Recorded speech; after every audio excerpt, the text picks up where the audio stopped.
छोटी सी कहानी हाउसवाइफ।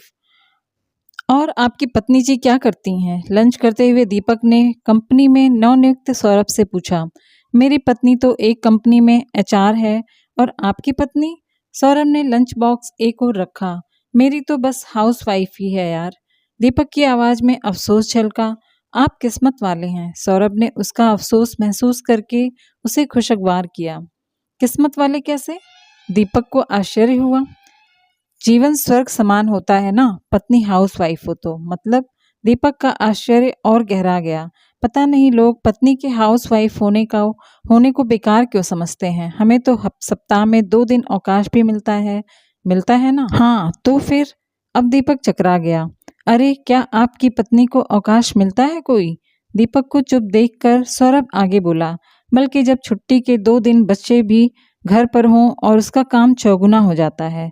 आपको तो ओवर टाइम भी मिलता है, उन्हें कभी मिलता है क्या? फिर बिना ओवर टाइम की भी अगर वो रात को आपके प्यार की मांग मान लेती है तो सोचो कितनी महान है। मुझे तो अक्सर इनकार होता है। उसे अपने काम की टेंशन रहती है जो लाख कोशिश के बाद भी दूर नहीं हो पाती। फिर मेरी टेंशन वो भला दूर कैसे करेगी? घर के काम के लिए नौकरानी भी रखी जा सकती है, दीपक ने तर्क दिया। जी रखी थी, 6 दिन काम किया, 7वें दिन घर से ज्वेलरी और कैश लेकर उड़ गई। पुलिस में रिपोर्ट से भी खुश न हुआ। उसका पति धमका के गया अलग से। कहने का मतलब ये है कि सभी एक जैसे नौकर नहीं होते, मगर आशंका तो बनी ही रहती है ना। फिर भी मजबूरी में नाश्ता लंच बनाने के लिए रखा है एक नौकरानी को। मुझे कभी आनंद नहीं आया उसके हाथ के बने खाने में, अभी भी आधा छोड़ रखा है। सौरभ ने लंच बॉक्स की तरफ इशारा किया। जब आपको परेशानी है तो आप पत्नी की नौकरी छुड़वा क्यों नहीं देते? कहते हुए दीपक किसी सोच में था। उसके सपने ऊंचे हैं, मैं हर तरह से उसके साथ हूँ। उसकी मर्जी मेरी मर्जी है, चलें क्या? लेकिन दीपक तो कहीं खोसा गया था।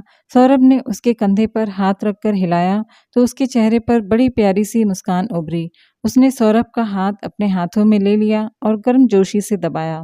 सौरभ उसके व्यवहार से हैरान था, क्योंकि जब वे लंच के लिए आए थे तो दीपक का व्यवहार उसके प्रति उदासीन था। घर लौटते हुए सौरभ ने दीपक को बाजार में फूलों की दुकान से एक बड़े गुलदस्ते के साथ निकलते देखा तो वह मुस्कुराए बिना नहीं रह पाया। उसकी पीड़ा ने किसी को दिशा दे दी थी। ये छोटी सी कहानी हाउसवाइफ के लिए आपको कैसी लगी? अच्छी लगी हो तो अपनी राय कमेंट बॉक्स में ज़रूर दीजिएगा। आप कहाँ से इस वीडियो को देख रहे हैं, अपनी जगह का नाम भी अगर बताना चाहें तो ज़रूर बताइएगा। चैनल को सब्सक्राइब करना ना भूलें, इससे न्यू यूट्यूबर को मोटिवेशन मिलता है। Thank you for watching. जय हिंद, जय भारत।